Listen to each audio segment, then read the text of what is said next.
If you often feel overwhelmed with all the tasks you have to do, with too much on your plate, and you're struggling to prioritize and decide which ones you want to do, this video is for you. Hi, my name is Zil and welcome to Zilopolis. Here we talk about planning, organizing and bullet journaling, and today we're covering a very important topic. If there is one thing that college has taught me is to better prioritize my tasks. I would often have homework and projects in many different subjects, and in order to be able to do them efficiently and still keep my sanity, I had to develop some strategies. Even though these strategies can be done on a larger time scale such as days and weeks, today we are going to use a real day of mine with real tasks as an example, and we will go through all the steps together. The first step is to write them all down. Anything you can think of, all of the tasks you have, just dump them somewhere.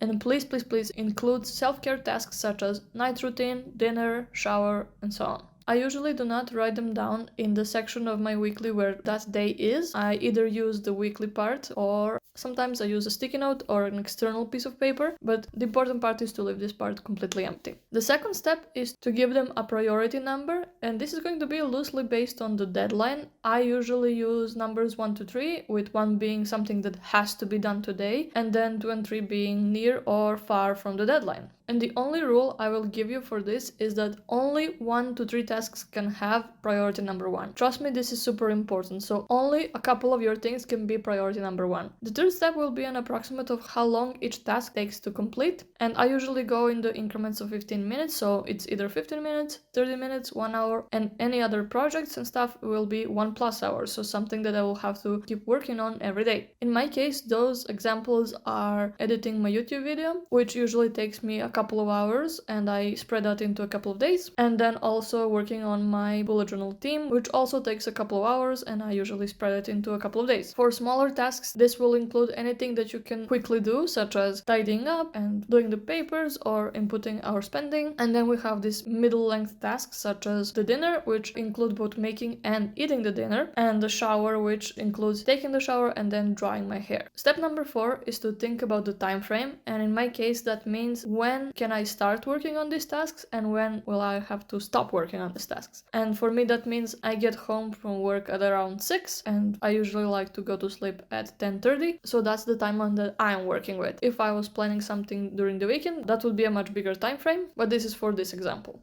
And this is the first thing we will actually be writing down in the dedicated section for that day in our planners. Step number 5 is probably the most important step, and I call it consider the effects. And what I mean by that is consider what effects the tasks have on you and what effects tasks can have on each other. And I will give you a couple of examples to explain this further. Example number 1 is the one I actually realized in college. I would usually have a couple of different things to study for different subjects. I would have something that I would have to study from a book or a presentation, so something that was more theory, something that I will have to learn. And then on the other hand, I would have homework or projects that I will have to work on. What I realized is that I only have really good focus during the daytime to actually study the theoretic part, but then I would be able to do the project any time of day, even during the night, but I would not be able to study during the night. That's how these things had an effect on me. So the conclusion from that is that I will have to prioritize the task that it's more limiting to me, so I will have to first schedule when I want to study the theoretic part, and then I can do the project part any time of the day. Another example of what kind of effect the tasks have on you would be which tasks require more of your attention or more of your energy. So in my case, I prefer to do the cleaning tasks earlier in the day, while I prefer to write in my diary later in the day. And an example of how tasks can affect each other is, for example, exercise and shower. I think it's pretty logical that you would like to exercise before you take a shower. So if you had a task like that, you would have to schedule it first before the shower. And if you have a lot of tasks like this that have to be done in a certain order, at this stage you can use arrows to point from one task to the other to know which order you have to do them with, or you can mark it some other way, or you can just use a mental note of how you have to schedule these tasks. After you've done this a couple of times, this will probably come natural to you and you will not have to write all of these things down. You will just make a mental note and this will be much easier. At the end of the day, this step is really about knowing yourself and it will get easier over time. But trust me, it's super important. So now we're going to step number 6, which is to schedule priority number 1.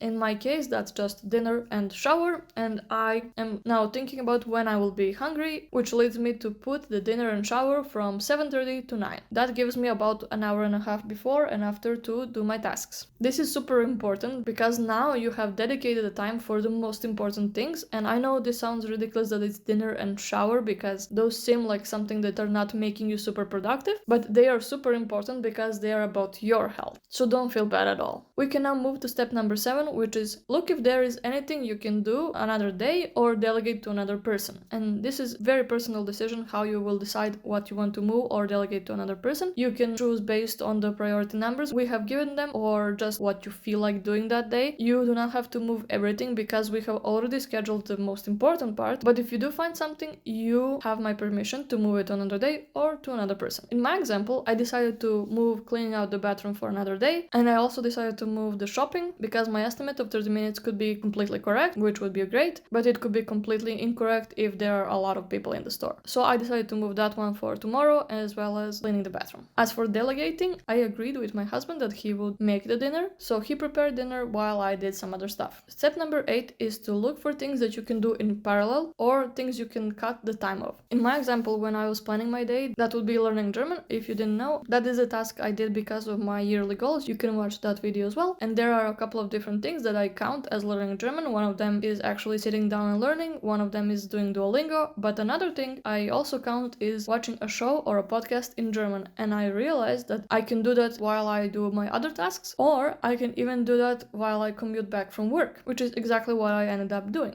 Another thing I commonly do in parallel is writing in my diary while I'm drying my hair. I know it's not super efficient, but because it takes such a long time to dry my hair, I think it's worth it. And here also the example from the dinner is that if my husband makes the dinner, or if you choose something that's easy to prepare or something that you can put in the oven or some other small appliance and then it prepares on its own while you do something else, you can cut the time from the dinner from half an hour to, let's say, 15 minutes. So now I will write down German and I will draw this small bus to indicate that I will be doing that on the commute home. Based on what we talked in step number 5, I will now copy the smaller tasks in the section from 6 to 7:30. Step number 9 is super important and it's at least start project tasks. And what I mean by that is for all these tasks that take a couple of hours, dedicate a little bit of time to just do the bare minimum. It will really help and it will really get you going if you do a little bit every day. And it feels so much less overwhelming if you just know you tackled it at least a little bit. In my case, that is editing the video. Very least I usually do is create a project and import my main videos that I will be using. And if I already have that, what I usually do is I at least edit one section, which takes about 10 to 15 minutes. And even that is quite enough. The only important thing is that you're working on it every day.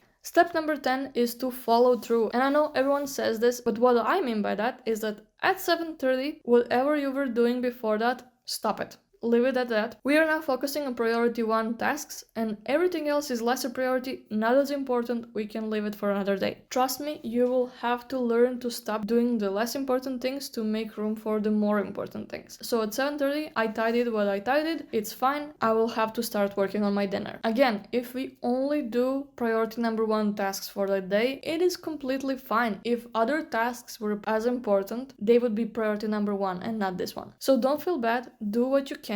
And the most important thing at the end of the day is that you don't feel overwhelmed. That's exactly what I did. On the commute home, I listened to a podcast in German. Then when I got home, I did a little bit of cleanup, I did the paperwork, and I did the spendings. Then at 7:30, my husband and I made dinner and then ate. Then I took a shower. After that, I worked a little bit on my bullet journal theme and I edited a section of my video. And in the end, I did a little bit of the diary as well. So I would say that was a super productive day, even though we didn't finish too much. We finished a couple of smaller tasks. And what's most important is that I know my priorities and I don't feel overwhelmed anymore. Thank you very much for watching this video till the end. I really hope you enjoyed it and you got something out of it. Please consider leaving a like or a comment and maybe even subscribe for more videos like this in the future. Bye! Now bloopers.